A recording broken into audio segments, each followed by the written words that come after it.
Hello and welcome to Transition Tea, the podcast dedicated to demystifying the world of healthcare transition and activation planning. I'm your host, Kelly Guzman, the president and CEO of Yellow Brick Consulting. And today I'm honored and very excited to have Dr. Danielle McCarthy joining us today. So Dr. Danielle McCarthy, welcome to our podcast. Can you please provide our listeners with a brief background about you? Sure. So I've been an RN for 22 years now and love what I do. I am currently nursing director of ambulatory surgery units, several of them, a few of them here in San Diego County. And my background has been kind of a variety. So started out in the cardiac, went over into labor and delivery, did maternal-child health for quite some time, recovery room there, and then found my way into operating rooms and have kind of stuck over the past few years. So been in a leadership role, probably for 12 years or so, and absolutely love what I do. So been in transition management or project specialist roles since 2012. Well, wonderful. That's where I met you, and we'll talk about that a little bit later as we get through. So today we are drinking Buddha's Blend tea, and this is some green tea that has jasmine pearls. It has some peach flavor and white hibiscus blossom. So it smells delicious, and I took a sip earlier. It's yummy, and you mentioned the peach flavor, so very good. I do like the peach. So listeners, go ahead and grab a cup, and we're going to talk transition with Danielle. So Danielle, I met you when you were I want to start off by talking about your first job in healthcare. So what led you to a career in healthcare to begin with? So what led me to it is that when I was young, my mom found herself in the hospital. I was about 10, and she had a brain hemorrhage, subarachnoid bleed, unknown origin. And I can vividly remember walking into the ICU and vividly remember how the physician spoke with us, and then how the nurse provided a little bit of support additional after that. And I kind of just thought in that month long that she was in the ICU and then the month long recovery at home, I really enjoyed that kind of healthcare in an odd way of providing care and seeing somebody get better, go from a tragic event and being told that she might not make it to the healing process. And so, and I was the first one to go to college out of my family. My parents met on a commune. So congratulations.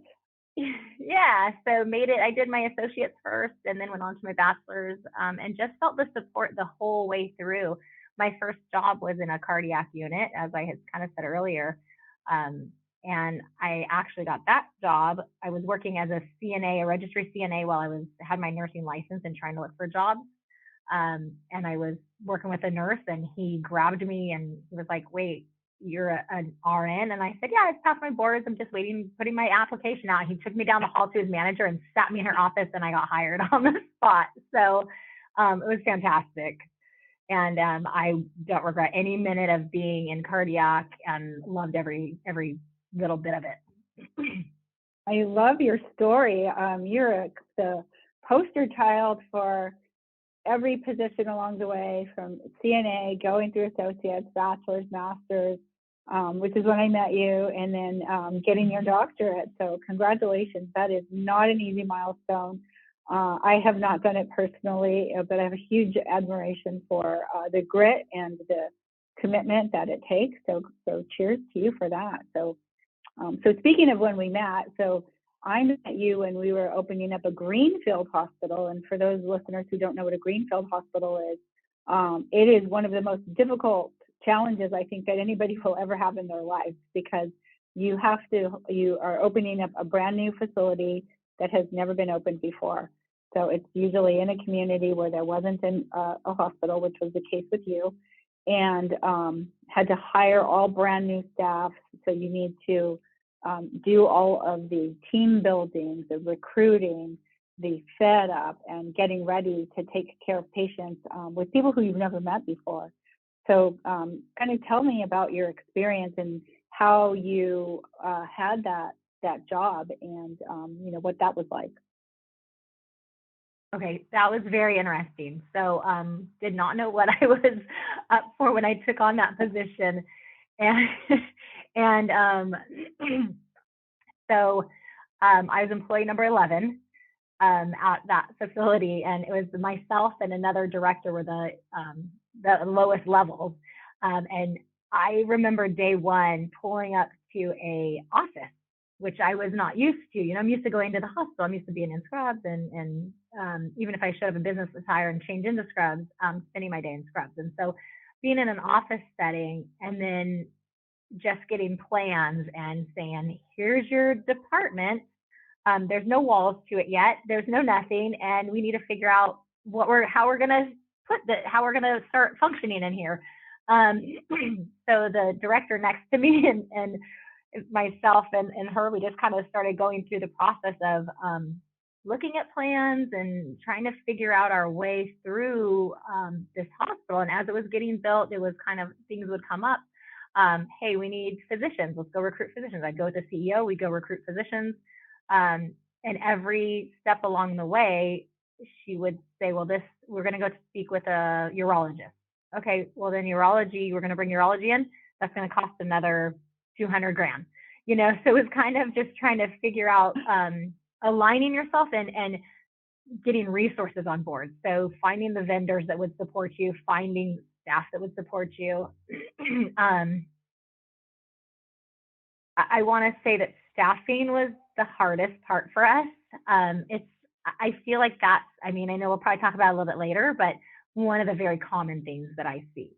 No one wants to put it in the transition budget, and it just becomes this huge piece towards the end when you really need staff. Now you've planned everything, and then how can you make it all work, make it all happen? And so it was a great learning opportunity, and I absolutely loved every moment of it. And thank God I met you when we did. It was a little late in the game compared to when we now, knowing transition planning and how we do things, way late in the game for us. So. Well, it was fabulous to meet you there, and lots of lessons learned. So there's workflow, and you mentioned this, so we do the workflow planning very early on to get the staff prepared, and you didn't have a staff to do that. So how did you do the planning for the workflow when you were you find out you're doing urology, you find out you're doing ortho? They're very different specialties. So how did you plan your workflow?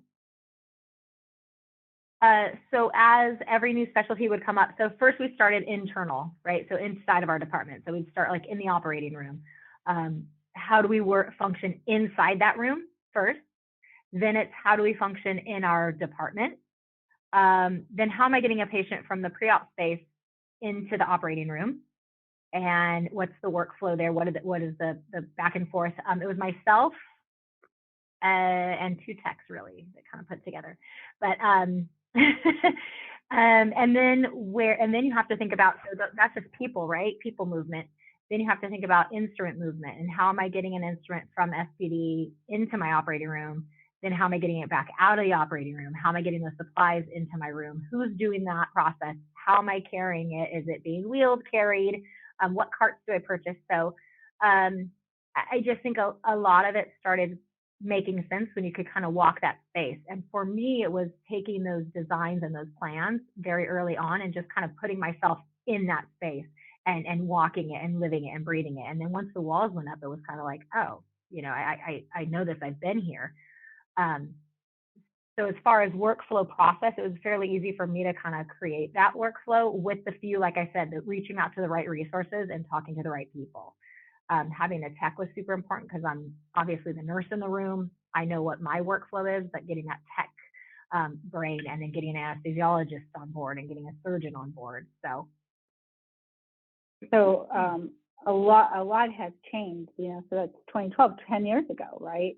And at the time, I feel like the ORs and the interventional spaces are really the cutting edge. They have some of the first technology, some of the first integration and stuff. So what have you seen that's changed over the last 10 years? And then what do you think some changes are going to be for the future? Do you have any thoughts on that? I do. So obviously all the technology, the newest 4K integration is the most important, right? So 10 years ago, it was kind of like that was the newest thing out. Now it's going even further, where it's almost a 4K. You can almost see like 3D, when they're inside. So the laparoscopic cases are so vividly clear. It's much better. The lighting is different too. So a lot of times I'm seeing different lighting, and the way that the lighting actually impacts how the physician sees different organs, blood flow, different things. So that's been really neat to learn. Also, just the way of keeping things off of the floor, not needing to bring towers in, which is something we used to do all the time. So more integration and smaller pieces of equipment on the booms. So booms are a big one. Also now having the hybrid rooms. So a lot of hybrid suites where they can do all the cases. CT hybrid suite is amazing. Those are fun to be in. The cath lab hybrid suites where they can do any of the cardiac space. That's been fun to see and challenging. So the hybrid space itself is still very strange, because you have your cardiothoracic surgeons very much want to hold on to their piece, and the cardiac interventional guys still want to hold on to their piece. So it's kind of that in the middle and walking that fine line. And I think until we get the newer surgeons and the newer physicians out there that have been used to this going through med school, they'll start to get it and it'll start to catch on. And that'll probably be a lot of the space, a lot of hybrid space. Well, that's interesting, because you're right. I remember when, people were like, have you ever done this? And I remember the very first one we did, and then it was like every organization had one. And I think in speaking with people, they talk about how the proceduralists, in the cath lab, they didn't really have a red line, because you went in and you're putting, caps and things like that. So, and you're not opening up a body and having that total sterile field. So teaching people to work behind a red line has been a challenge, certainly. Definitely sharing that space. So what advice do you have? Because we still have that and we're working with it right now. What advice do you have for somebody who is going to be going behind the red line for the first time, and then getting people to work together in that space? Yeah, that is a very unique challenge. And that will continue to come up, right? As new towers get built, or as the seismic retro, whatever, earthquake stuff has to get fixed, we're going to start seeing that a whole lot more. And every new build is that way. So first you have to get over the initial, you have to kind of bring in the cath lab people and the interventional radiologists, because that's who it is, right? It's cardiac cath and interventional radiology coming behind those red lines. Very important. I think it's a great move. They do a lot of stuff sterilely. So I think it's a great move. It's getting them engaged early on with the operating room team, right? To see that they're kind of one team. They want to remain very differentiated, and that's okay, right? Two different things, two different spaces. They function a little bit different, but really getting those two teams engaged early on to understand what is our workflow going to be? How do we take clean and dirty instruments? How do we get supplies in our department? They're very used to, since outside the red line, it's a little more lenient with boxes and with things that can be stored in the space. Control rooms typically aren't, they're totally like a nurse's station. So you can have a drink back there or whatever you might want. That's no longer a case behind red lines.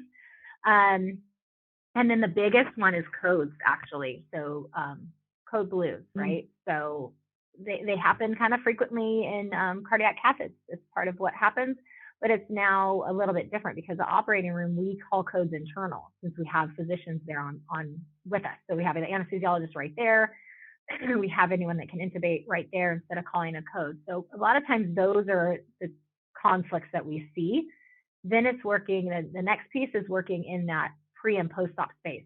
Who's doing the work, right? Are we going to have our own area where we get to own it as cath lab and interventional, or are we going to be one shared environment, and then the pre-op nurses or the packing nurses are going to be able to provide that care for these patients?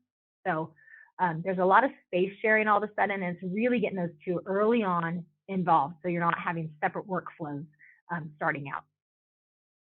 And speaking of pre and post, I think that's another one where we've seen, and I know that was one of the first projects I had, was merging pre-op, post-op, and kind of interim. And I feel like during the day, it's just like you are segregated, and as the afternoon happens, like you're merging together. So what about having to merge? And I know we had called one of the units the procedure and treatment unit, which nobody knew what that meant, which was pre-op and post-op for any of the procedure or OR spaces. But at the end of the day, there is a pre-op that you need to do, like pre-admission, before you get into the interventional phase, and then the recovery, whether it's phase 1 or phase 2. So how about getting that staff to work together? Any insight to getting people to cross-train, or when does it work, when doesn't it work? So I think the pre-post PACU space is very unique, and exactly as you said. So the mornings are more pre-op, and obviously as you transition into the afternoon, you have a combination of pre and post, and then you wind up with the post-op towards the end of the day, right? So it's important to have all of the staff be able to do all of those roles, but they are very unique and special. So for me, starting out kind of just from self-experience, I made sure to have all my nurses have the ability to rotate, and you're going to have nurses that are more comfortable with pre-op, more comfortable with PACU. But I think it's really important to hire in so that they can do all of the space.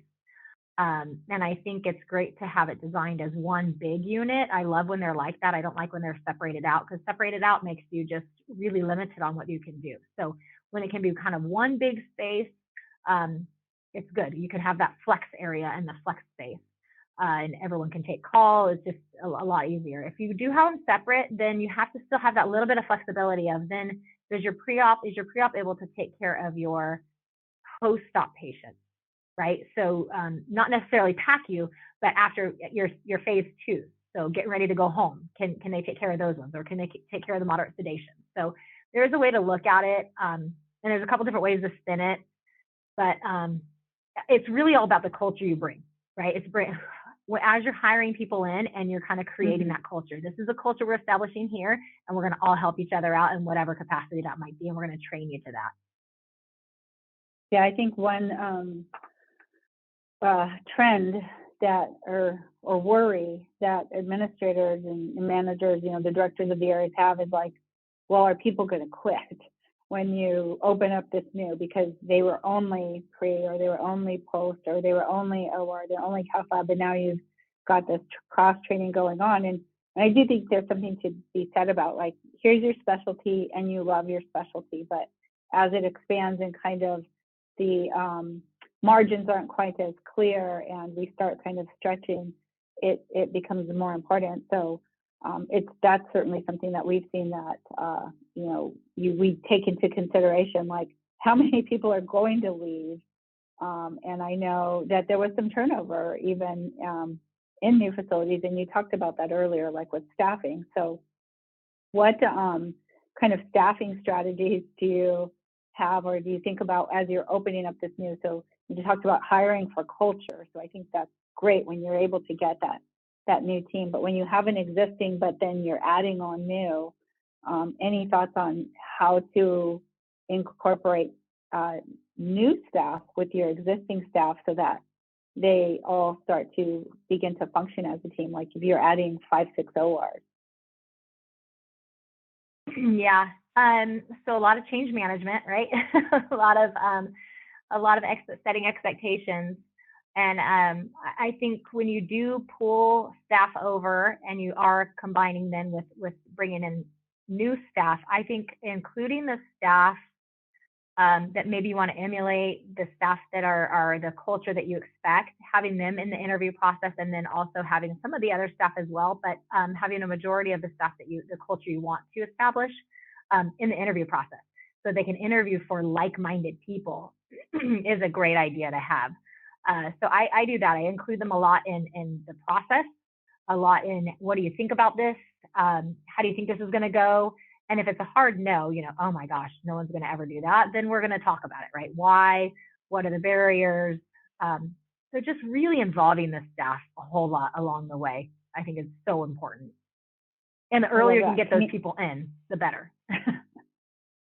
Yeah, definitely your first project, I think, was one of the hardest, because I completely agree that trying to find that balance of when to hire all of these magical unicorns that don't exist to all come on at the same time, be trained and be ready, is just a monumental task, and it's very difficult to do. So I feel like, since that was your first project, it seems like the rest of these are probably a little bit easier. Yeah. So any kind of common themes, because you have done so many projects, that you've seen just across the board, and lessons learned that you're like, why can't this ever get fixed, or why is this always a problem? The staffing obviously is the one, and it's not a why, because it's kind of clear, right? So nobody wants to budget for it early. You don't want to bring staff in too early and have them sitting around, is how it's looked at, right? Even though there's a ton of stuff they can be doing.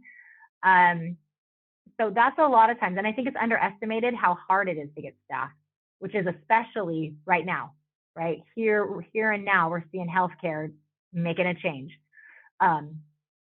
So right now it's even more evident, and maybe getting people that, whether it be contracted or something along those lines. The other piece that I see a lot of pretty much every project is the IT component, right? So there's this IT component that you can't test until it goes live, yet a lot of workflow is involved in it. So, when we say, oh, no, it's going to be simple, the patient's going to push this button on their TV and their meal is going to come, and we're like, okay, let's test that. Or there's integration with this system and that system, and then when we go live or first patient day, oh no, that's not what we meant. There's no middleware for that, so we didn't buy that one piece of it.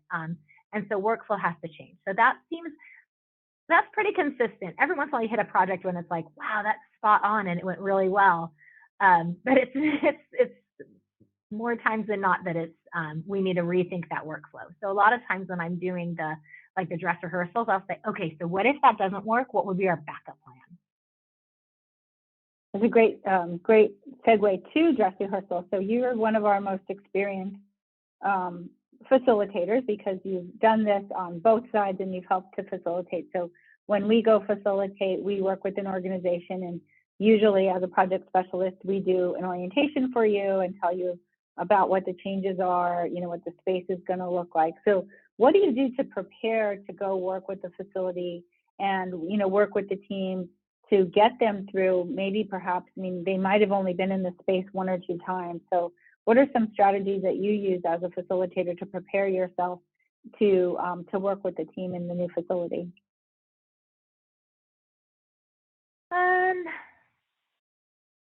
So really, it's, especially if it's their first time. So there's different. I take a different angle almost every time I go, right? So first dress rehearsal is definitely allowing them to feel that space. So allowing them to, because the people that have been working on it and maybe have been working on that workflow might be very few, and you might have a bunch of new people that maybe have not even heard of the workflow, or they're not exactly sure. So more about I try to keep it very high level, and let's look at the space, let's walk the space, everyone see it, and then when they're excited about certain things, or why would this be here, then we stop and we have those good conversations about it. So I let them really feel their space, and I also tell them, look right now, because it's never going to look like this again, right? Even the next time you come around, it's not going to look the same. My first one through, and sometimes even my second one, I tell them, but when I come back, I want you to, you said your supplies are going to be in this location. Okay, put a tag there. We know you're not going to have them. That's okay. But put something on that wall so that every time you come in the department, you see it and you can visually say, that's where that one piece is. My typical analogy to everybody is that you have played baseball your whole life, or you've watched baseball, right? We've all kind of at least seen baseball. We know I'm going to hit the ball and I'm going to run to first. I'm telling you, hit the ball and run to third. That's how confusing it is in the department. And it's not that you don't know how to hit, and not that you don't know how to play, but I'm changing the rules up on you a little bit and having you run to third base. So you have to stop and think for a minute of where your supplies are or where you're going to take your patient, right? And we want our patients to trust us on day one. So the more they can get in there and the more they can just put posters up or stickies up is the ideal. And then on the third one, it's magic. Yeah, right? It's so great, right? I love dress rehearsal. It's definitely one of our favorite activities because, you know, for us, we've usually been working with the facility for a year, a couple of years, and you get to see that workflow go live. And then it is always interesting to hear the different perspectives, but there certainly are themes about the first one we hear is like shock and awe, like, wow, this is, you know, you're doing those paths. And then the second one, they're like, oh, now we need to like be serious because you're getting closer. And then the last one before we go live. And then I do love go live date because you see everybody just working the way that they were supposed to. And it just, it's amazing how all of that just comes together. So, so from a skills perspective, so you've been a manager, you've been a project manager, what type of skills do you think are the most important or critical skills that you need to be successful in your role as a leader and a project manager? Yeah, I think they flow together very nicely. And I think number one, communication, and not just how I communicate, right? How others are communicating, how am I listening? What am I taking in? How do other people learn or listen? Or do they communicate better via email or text, or is it a vocal thing? So I think communication is a big piece of it, followed by self-awareness. I think having a self-awareness of your own weaknesses, your own strengths, self-awareness of how am I presenting myself today? What baggage did I bring with me today? What do I need to leave at the door? How am I presenting to the team? How are they feeling? So not only self-awareness, but just awareness of the situation, and are they reading me correctly? And then empathy. I think those would be my top three things. I think learned really, really well over the past 2 years to just really slow it down and empathize with the process and where they are and where I am, I think is a big deal. I think we just need to make sure we check in with each other. And, you know, I did a lot of coaching on self-care and just taking care of yourself and taking care of your family, and take the time you need. You know, we all felt like we needed to be in it 24/7, and you could just see burnout happening. So it's so important for me to say, just step away. Step away. You need a couple hours, or you need a couple days. Step away. I would rather have you for long term than have you short. So just being aware. So not only self-aware of myself and how I was carrying things or how I do carry things, how I do carry stress. Huge part of transition planning, right? It gets stressful and it builds, and you feel like you need to be a constant, right? So right towards the end, typically of a project, they'll like cut off vacations, cut off time off. Everyone has to be here. This is go time. And sometimes people, that stressor is not the best for them. They don't function at a highest level you would have them at if you could just have them step away for a little bit of time. Great advice, and not easy to do. It's, you know, it sounds like simple stuff, but it definitely is, I think, hard and challenging when you are like that frontline manager and you've got staff, you've got patients, you have so many competing priorities to do. So in terms of time management, I think that's another skill that you're very good at. So you are a mom, and I know that you are very active with your kids and their activities, and they're very active.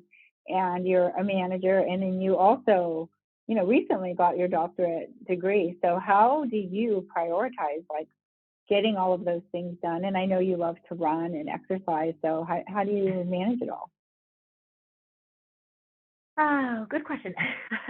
So I bucket my time. I definitely do. I'm a big on sleep and self-care, like I said. So I definitely bucket the time. And there are times where I just have to say no. I have a hard time doing that. And that's been something I work on almost every annual eval, every boss that I've had always was like, you need to learn to say no.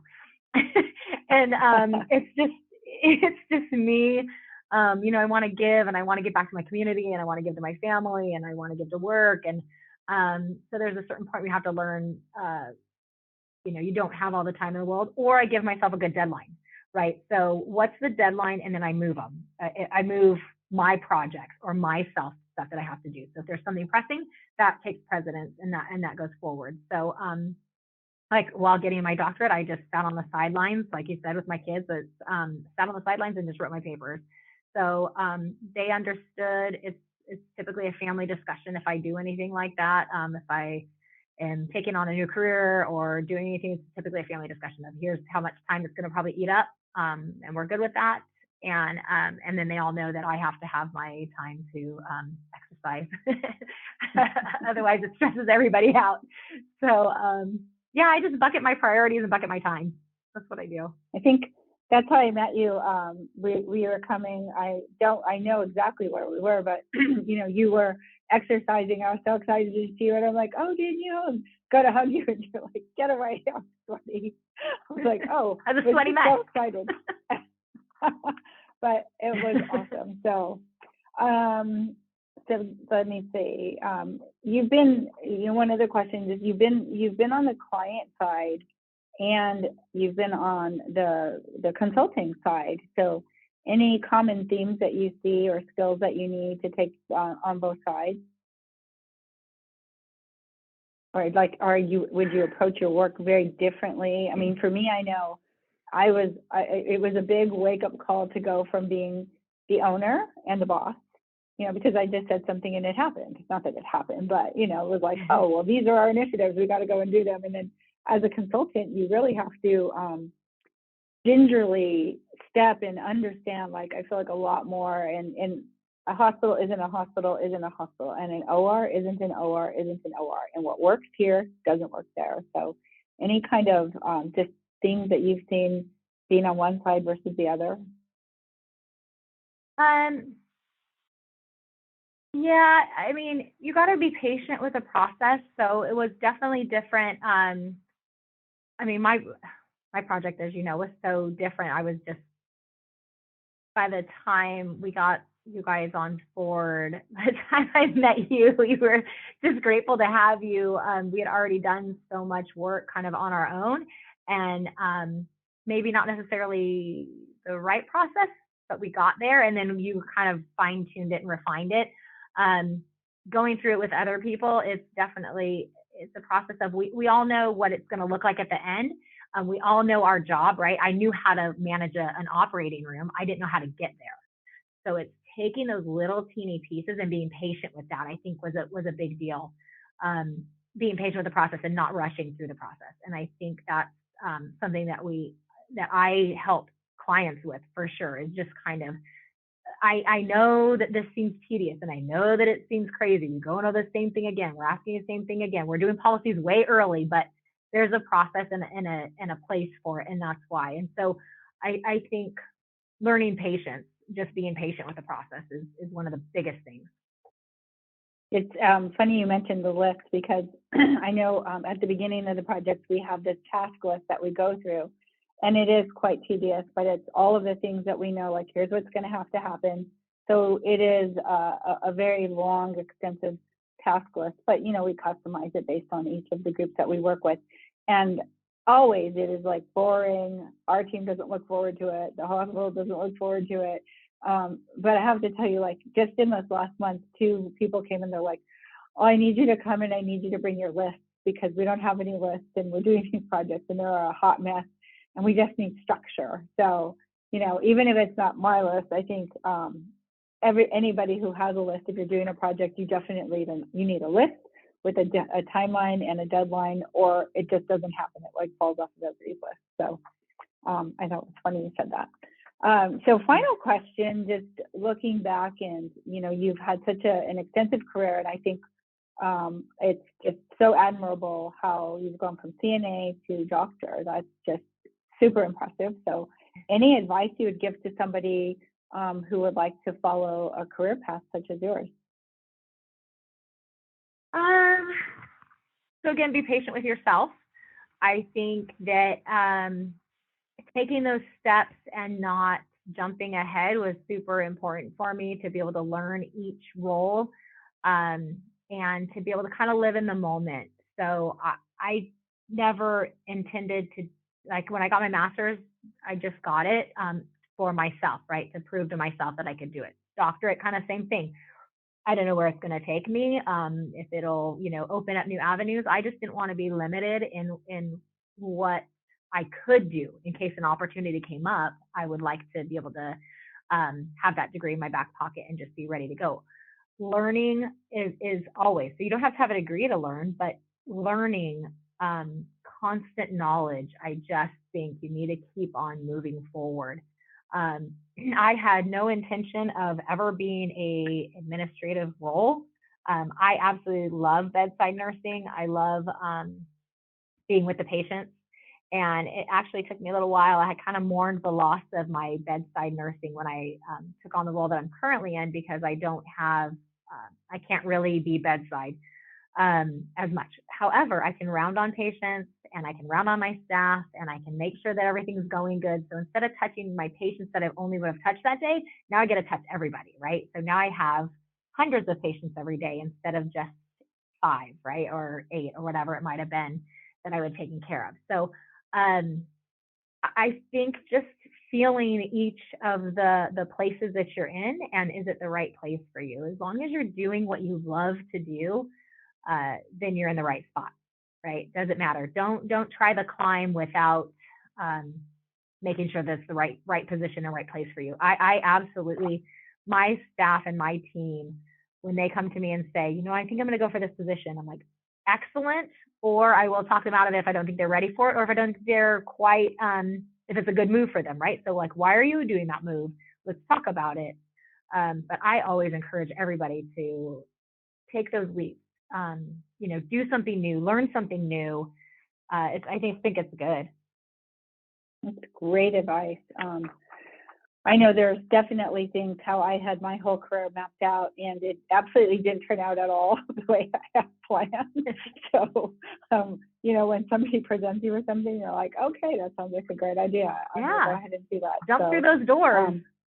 Yeah, definitely. Okay, well, thank you. So we're going to transition now. Well, what did you think of the tea? Did you like the Buddha's blend? I liked it. Yeah, I do. I do like it. Like I said, I like that peach. I like that good peach aftertone. Yummy. Okay, so we're going to do rapid fire questions. Just kind of whatever answer you want to give. It's your answer. So, cats or dogs? Dogs. Favorite city in the world? Oh man, that's not too rapid. To visit New York. Ooh, it was fun. Sports. To live in San Diego. Watching? Well, you live there, so. So what for sports? Watching or participating? Oh gosh, probably participating if my body will let me. You are super active. Yes, you are. Dark chocolate or milk chocolate? Dark. Favorite book? Oh gosh, I don't even know. The last one that I read that I really meant a lot to me was The Shack. Oh, I loved that book. It's so good. I think there was a movie on it too. I don't know if I've seen it, but I think there's also a movie. How about your favorite TV show? That changes a lot. The last one was Schitt's Creek. I've heard that's funny. I don't watch it, but I've heard it's really funny. So would you go to the movies alone? Yeah. Now I would. You asked me that like 5 years ago? No. Now I would.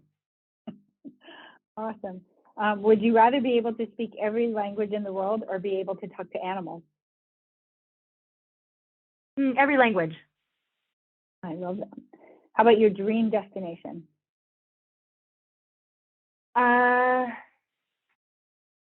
The coast of Italy. I've never been. And how about this one? Scrub or circulate?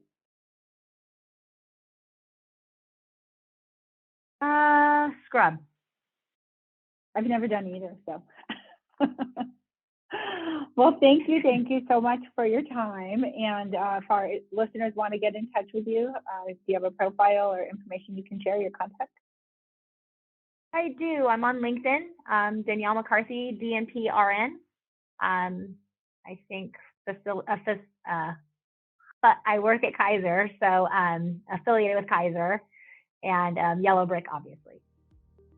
Awesome. So thank you so much. And that'll do it for this episode of our Transition Feed. Our next episode, we're going to be joined by another healthcare leader to chat over a couple of best practices, pour over new insights, and seek the next blend of transition and activation expertise. So we thank you for listening. And if you want to hear more conversations like this one, please subscribe to Transition Tea wherever you get your podcasts. And if you want to see live videos of our recordings, you can follow us on our Yellow Brick YouTube channel. So until next time, cheers, and thank you very much.